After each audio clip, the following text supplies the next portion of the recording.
mucho más que tal vez en otros sectores, ¿no? Y por eso también la necesidad de la reapertura de la paritaria, que es la que está exigiendo la CONADU histórica.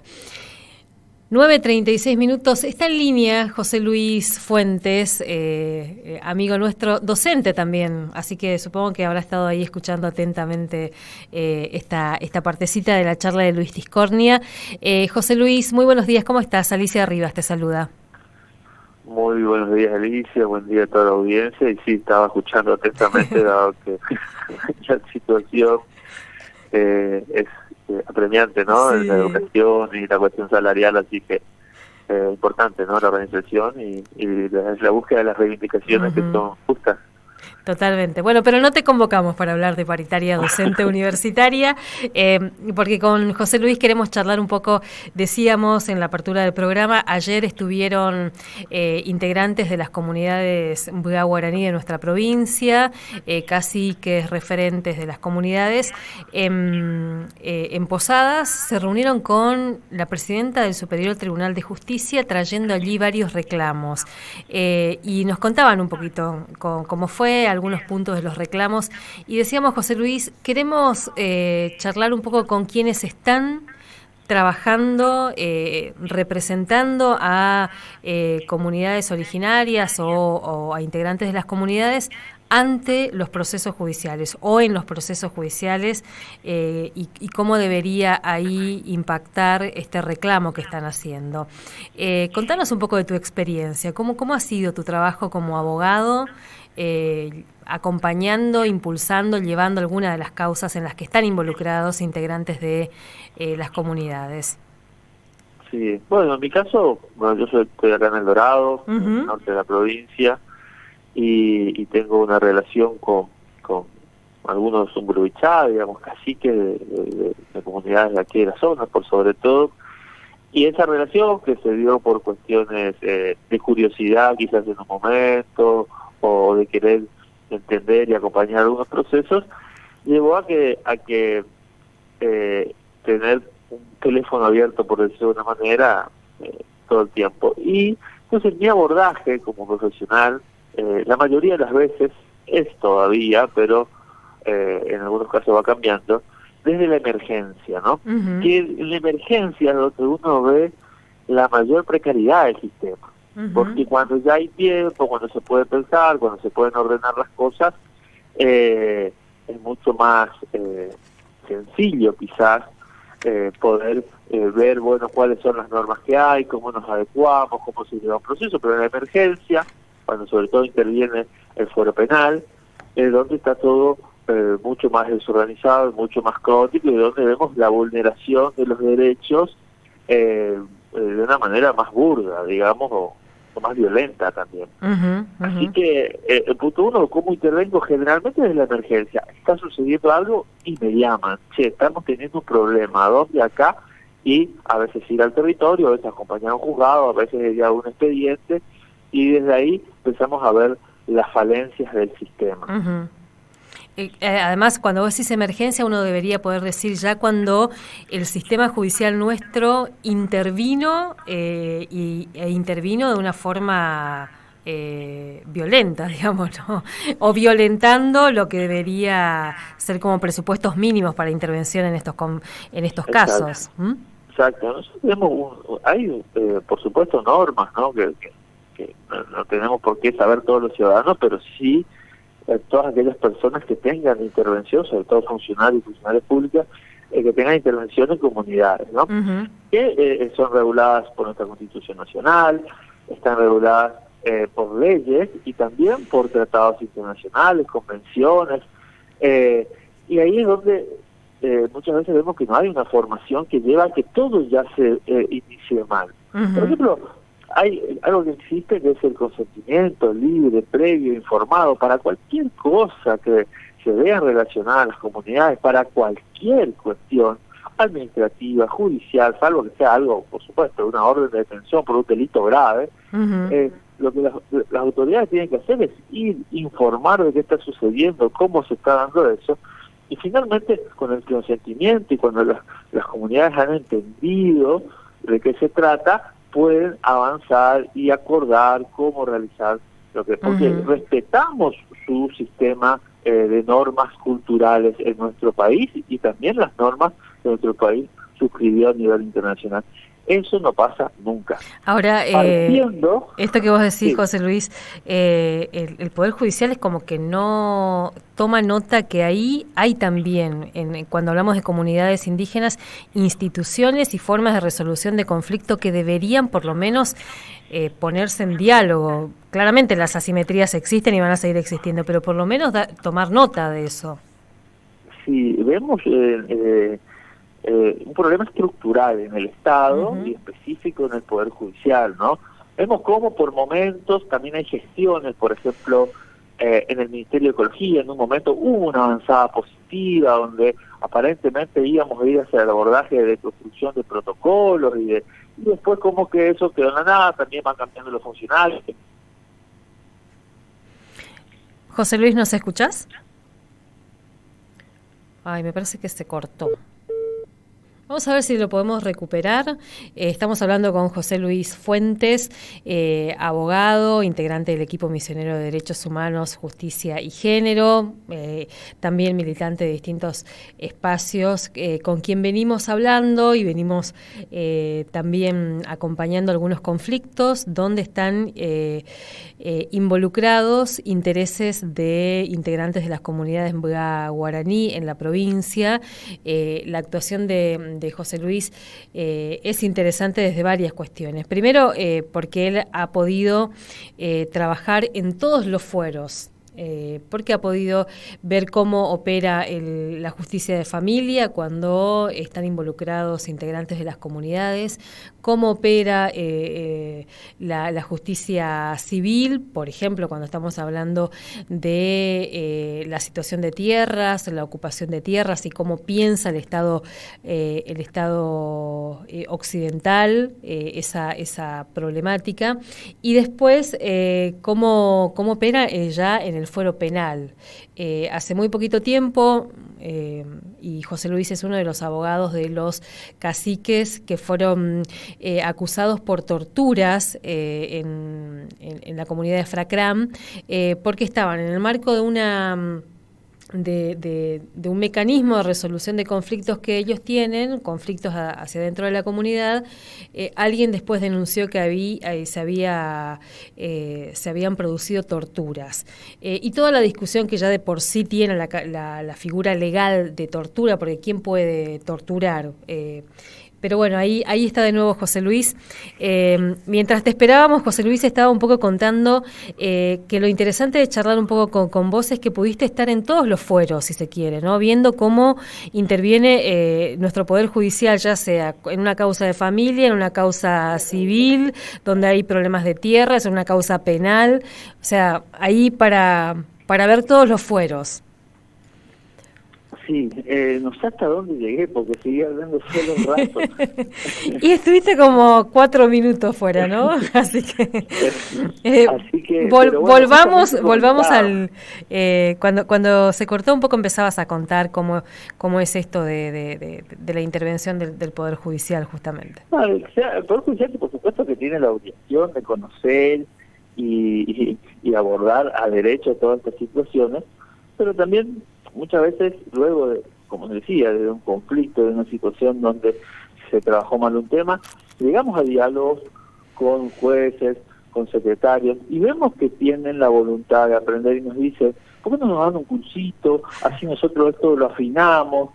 Y la verdad que el problema es estructural, nos damos cuenta ahí, porque no quiere decir, o sea, más allá de que un juez o una jueza tenga que conocer, también se le tiene que formar desde el Estado, ¿no? Porque también sabemos que tenemos jueces que son anteriores todavía a la reforma del 94. Esos jueces cuando fueron a la universidad no existía todavía el artículo 75 y 122 que incorpora los tratados de derechos humanos. O sea, tenemos que asumir esa falencia de su información por una cuestión histórica, ni siquiera le culpamos que no sepan, pero el Estado les tiene que formar. Entonces ahí hay un problema estructural y eso se repite en todos lados. A veces empezamos a corregir desde por eso digo, una situación puntual, empezamos también a conocer a quienes están trabajando en los juzgados, entonces ya hay un diálogo, ya van aprendiendo, ya van teniendo, ya nos piden los números, bueno, ¿a dónde hay un intérprete acá en esta zona? te damos varios números, porque uno de los problemas importantísimos es el del intérprete, ¿no? Porque también hay una cuestión que se interpreta como que el intérprete es porque no entiende el idioma. Un traductor, creen, ¿no? Un traductor. Claro, exacto. Y el intérprete tiene una función que yo he visto como la función en las audiencias, que no es de traducir que se está diciendo, de explicar la cultura.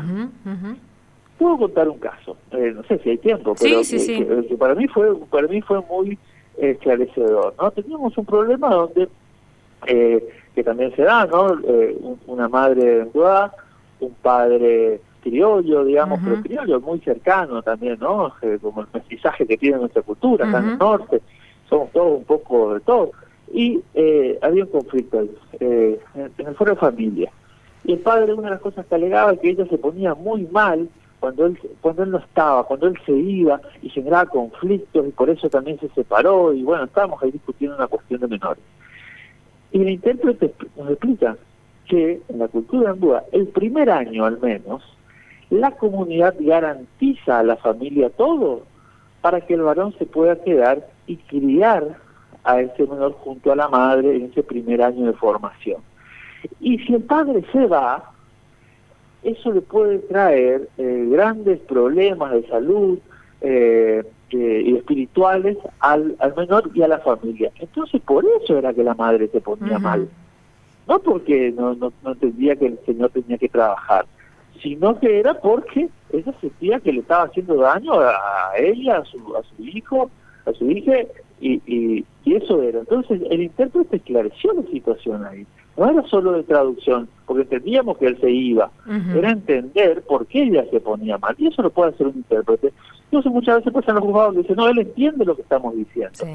Sí, lo que pasa es que nosotros no estamos entendiendo su cultura, y no estamos pudiendo interpretar los hechos como tenemos que hacerlo, en función a valorar y respetar su sistema tradicional de conocimiento y de orden social, siempre y cuando no existan vulneraciones graves que choquen con nuestro sistema jurídico, donde entra mucho más en crisis eso. Pero normalmente son cuestiones domésticas que se empieza a armar una pelota gravísima, y bueno, se vulneran derechos a troche y moche. Pensaba, José Luis, esto, ¿no? ¿En qué momento debería el Poder Judicial decir, bueno, decís vos, violaciones graves, ¿cuándo debería ingresar? ¿Cómo, además? Porque vos hablabas del consentimiento, y previo al consentimiento está la consulta también, ¿no? Que nuestro Poder Judicial podría, con las autoridades y las instituciones que tienen las comunidades indígenas, poder generar esa instancia para ver cuándo llega nuestro Poder Judicial, ¿qué conflictos debería intervenir? Sí, yo creo que hay oportunidades de trabajar eso, porque nuestra provincia es una provincia compacta.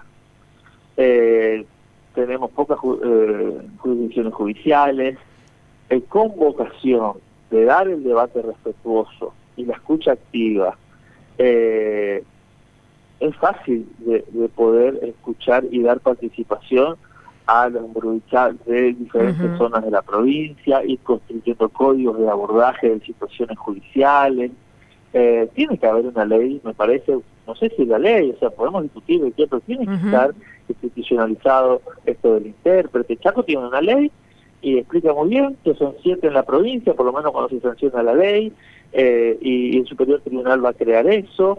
Y bueno, eso va garantizando y va haciendo que la calidad, el acceso a la justicia sea algo mucho más posible. Porque las comunidades se fueron formando. Si uno mira, hay toda una generación de no solamente en Burubillá, sino también referentes que han ido formándose para interactuar con las distintas instituciones del Estado Nacional, pero al revés pareciera que no. O sea, las instituciones del Estado Nacional no han hecho un esfuerzo similar, ni mucho menos para poder también entender cuando están interactuando ahí. Sí, ahí todos los actores tienen una posibilidad de abordar el tema. Que si yo soy profesor en la universidad hoy que abordamos, quizás desde, no como debería ser en su totalidad, pero desde la formación de los guardaparques empezamos a abordar ya hace un par de años, ¿no? Y yo noto un cambio, la verdad, porque el piso de discusión ya es otro, ¿no? Cuando sabemos que hay dos culturas, que tenemos que respetar, que tenemos que escuchar, que tenemos que consultar, que bueno, que sí, que hay que garantizar un piso de derecho para poder generar ese diálogo, ahí ya empieza a cambiar. Entonces, me parece que todos los actores pueden hacer mucho. No quiero meter solo al Poder Judicial, porque no va a alcanzar, nos vamos a quedar, sobre el Poder Judicial tiene que llegar último, cuando ya nadie solucionó el problema. Entonces creo que todas las instancias del Estado tienen que formarse. Tiene que ser como la ley Micaela, digamos, que todo el mundo tiene que formarse. Bueno, empiezan a formarse por ahí, no es el mejor estándar que nos gustaría, pero pues ya se va a llegar si no le aflojamos y todo el mundo sigue militando y empujando la causa. Y a mí me parece que si logramos que todas las áreas del Estado logren una formación, logren entender, vamos a bajar la judicialización en un porcentaje altísimo. Totalmente. Y ahí es donde el Poder Judicial tiene que también hacer su parte y trabajar todo este sistema de consultas, creo yo, que tiene que darse, que no tiene que ser un hecho figurativo, sino que tiene que ser real, profundo, de conciencia. Y también se pueden generar, dice yo, las comunidades de Iguazú.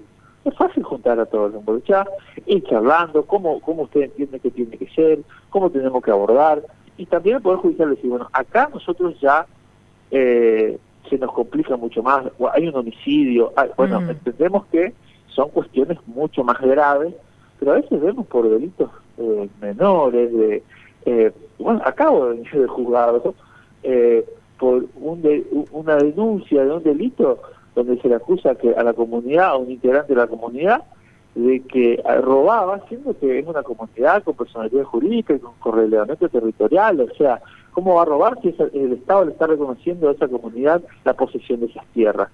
Y eso ya el Poder Judicial en 2 años todavía no pudo revisarlo, no pudo chequear eso mínimo y pide informe para todos lados. Entonces, me parece que si elevamos el piso de todos, vamos a llegar a tener mucho menos judicialización, y sí tenemos que dar un proceso de formación muy grande en todos los operadores judiciales, y también generar estas instancias que yo creo que van a destrabar muchos conflictos que son prácticamente domésticos, o que no tienen nada que ver con el fuero penal, que son otras los que tienen que solucionar.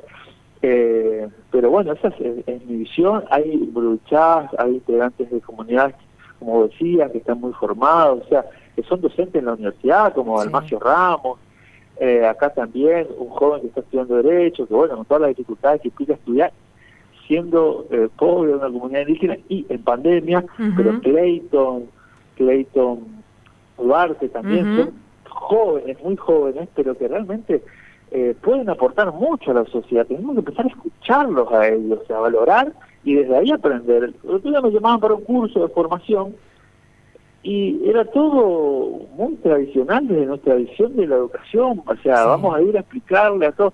¿Por qué en esos cursos no los dictan directamente los integrantes de la comunidad? Y nosotros somos facilitadores, o acompañamos, o damos la figura técnica de un artículo, o explicar algo más teórico, pero realmente ellos saben, se explican de una manera clarísima.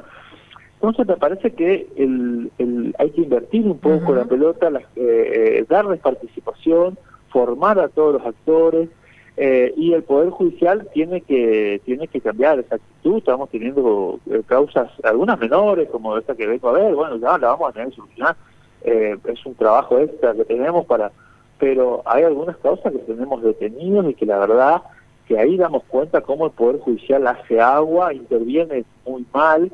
Y si el Poder Judicial, la verdad, que no aborda estas cosas como tiene que hacerlo, va a escalar la conflictividad. Eso también yo le decía a un secretario.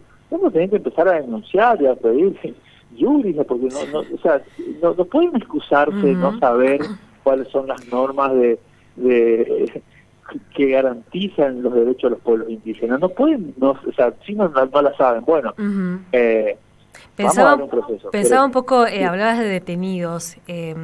La causa que también nos enfrentó al Poder Judicial en el fuero penal, digamos, la de Miriam, esta jovencita en Buga que estuvo presa durante varios meses después de la muerte de su pequeño bebé. Ahí veíamos también esto que vos decís, no es solo el Poder Judicial, porque ahí el otro gran actor que tiene que empezar a sentirse interpelado es el sistema sanitario. Y el sistema educativo claramente también, pero el sistema sanitario que ingresa a las comunidades desde un poder y una actitud que a veces es muy avasallante y que también genera muchas de las judicializaciones de las que estamos hablando hoy. Sí, y cómo cambia también cuando el sistema sanitario sí se involucra como corresponde. Sí. Es como que hay también algunos casos. Hay un piso de derechos que se eleva muchos escalones, teniendo una acompañante sanitaria de la comunidad nomás ya que esté en terreno todo el año. Eso hace que la intervención ya tenga otros interlocutores y realmente tenga otra dinámica. Sí, es muy importante eso, Luis. Yo creo que sacando los casos que tenemos en rojo, por decir de alguna manera, que queremos solucionarlo, estamos haciendo todo para solucionarlo, creo que hay una oportunidad si todos los actores se alinean, ¿no? Todos los actores se parapetan, nos parapetamos también como operador judicial en nuestras posiciones y solo queremos resolver desde los expedientes todo, porque también tenemos una tendencia de abogados a querer solucionar todo en los expedientes y queremos desde ahí, esto no va a cambiar, pero si empezamos a generar los espacios de articulación, que generan, claro, un plan de abordaje, cuál es el piso y que yo creo que ecología, la policía, el Poder Judicial, algunos fueros más específicos como familia y penal, si tenemos un plan de formación en 1 año, 2 años, nosotros logramos elevar, y espacios de diálogo regulares cada 4 o 5 meses, con asuntos guaraníes, con la Secretaría de Agricultura Familiar de la Provincia de la Nación, todo lo que estamos en el territorio, yo creo que en 2 años la situación de los pueblos indígenas va a ser mucho mejor. Tenemos que abordar para que todos aquellos que ya tienen su tierra relevada puedan titularizar como indica la ley, como indica nuestra Constitución Nacional, y empezamos a pagar una deuda que tiene más de 500 años, que no vamos a lograr pagar ni resarcir todo el daño que se hizo, pero vamos a empezar a encontrar un piso de justicia mayor. Hay problemas que son mucho más difíciles de resolver. Yo creo que comenzar a reivindicar los derechos de los pueblos indígenas en Misiones no es tan difícil. Misiones es una provincia compacta, nos conocemos todos muy rápido, no debería... Además yo soy abogado litigante hace 5 años y estuve en un montón de lugares de casos, o sea, en solo 5 años. Entonces no es tan difícil. Debemos decir que te hemos explotado un poco, José Luis. No es la ocasión. Pero pensaba en esto que vos decís, José Luis, para también dimensionar la realidad de las comunidades indígenas en nuestra provincia. A diferencia de otras provincias, Misiones tiene territorio que está disputándose y comunidades viviendo en sus territorios. Por ahí en otras provincias tenemos muchas comunidades viviendo ya en la población más urbana con muchísimos problemas. Con Chaco es un ejemplo para pensar, ¿no? La problemática urbana en Chaco, la problemática urbana en Formosa de las comunidades indígenas. En Misiones tenemos territorio, tenemos selva que pudieron ir preservando, recuperando el conflicto del Alto Valle del Cuñapirú con la restitución de territorio de más de 6.000 hectáreas. Realmente son como oportunidades también para seguir garantizando y restituyendo derechos a las comunidades. Sí, yo creo que con un poco de voluntad política, con un poco de vocación de diálogo, la estructura de derecho está bastante clara, no es muy compleja y creo que se puede dar un salto significativo en nuestra provincia. Tiene que generarse esas instancias institucionales, colectivas, populares, que se vayan cruzando y alimentándose, y seguro que vamos a tener muchísimo menos trabajo en los juzgados, y vamos a tener un piso de derecho mucho más elevado, porque a veces vemos que el Estado aporta recursos. Sí. Por ahí nos parece insuficiente, de hecho me parece insuficiente, pero a veces vemos recursos, pero esos recursos no impactan como deberían porque no se logra esto, ¿no? Porque hay una fragmentación del Estado también entre asuntos guaraníes, el otro ministerio, y si todo eso se alineara y tuviéramos un plan constructor, yo creo que empezaríamos a reivindicarnos. O sea, nosotros nos reivindicamos los pueblos indígenas con una estatua gigante de Andresito. Nosotros reivindicamos los pueblos indígenas cuando vamos a una comunidad y no hay hambre. Y hay hambre en las comunidades porque el territorio no tiene más monte. Entonces, hay que empezar a enmendar eso porque nos da mucho dolor que eso suceda. Total. Y la verdad que se puede hacer. O sea, hay días que estamos más enojados porque los expedientes nos golpean también. Pero también cuando nos tocan estas instancias, que vos me invitas a pensar y a repasar las experiencias, hay cosas que son sencillas, y a veces en un conflicto nos encontramos todos, y aparece la ministra, y aparece el otro, y sí, dialogamos, parece que somos compinches, como decimos acá, ¿y cómo no podemos juntarnos desde la construcción de política pública y nos juntamos desde el conflicto? La verdad que lo mismo los juzgados, ¿cómo dialogando en una audiencia con un juez? Ahí nos ponemos todos de acuerdo en un ratito y solucionamos una situación. Pero lo que pasamos para llegar a esa instancia, la verdad que a veces nos cuesta entender ese camino. Pero bueno, yo siempre positivo y creo que eso tenemos que construir y que estas instancias también desde la comunicación, como esta instancia, este trabajo, pero yo lo veo como una medida de poder visibilizar y generar los espacios de diálogo con la sociedad, son fundamentales. Totalmente.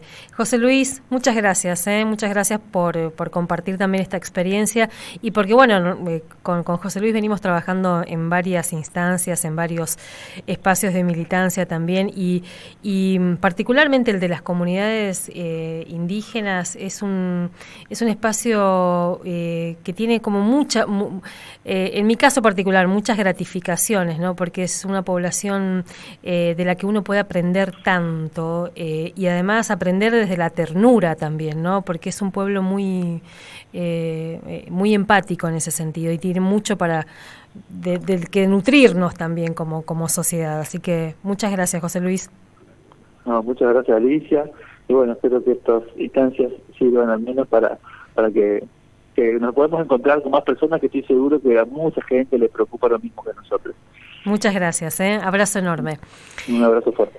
José Luis Fuentes, abogado, militante, integra el equipo misionero de Derechos Humanos, Justicia y Género, desde donde venimos trabajando él desde el derecho, como operador judicial, podríamos decir, como trabajador del derecho, y muchos de los que andamos también en ese espacio, desde la comunicación, desde los espacios de discusión, y nos parecía interesante sumarlo porque decíamos, él intervino en todos los fueros, familia, penal, en el fuero civil y penal cuando hablamos de territorio, porque a veces le toca discutir los expedientes en ese fuero civil y a veces le toca discutir esos conflictos cuando llegan ya a la instancia penal y después todo lo que se fue complejizando. Y un llamado de atención que también venimos dando,